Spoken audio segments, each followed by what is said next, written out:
Hi guys, ito na yung part 3. Nakita ko itong Sailor Moon na bookmark. 60 pesos lang siya, kaya kumuha na ako ng isa. Tumingin-tingin pa ako ng daming mga cute na stickers sa mga keychain. Ito, kumuha ako ng maliit na basket, tapos ilagay ko dito ang ginawa ko kaninang bookmark. Tapos ito, may nakita akong Anya na sticker. Kaya ayan, kumuha ako ng isa. Tapos meron ding Yor na sticker, kaya kumuha din ako.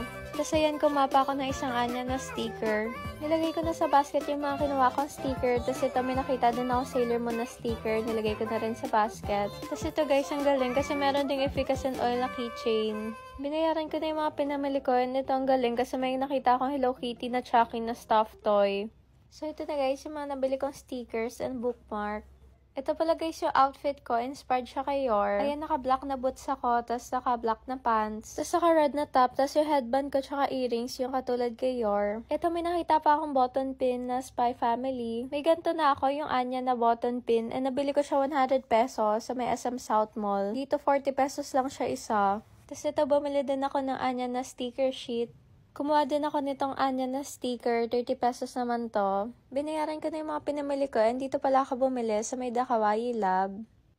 May nakita naman ako new jeans sa keychain, ayan 125 pesos siya. Bumili ako ng isa, si Daniel yung binili ko. Comment kayo kung gusto nyo ng part 4.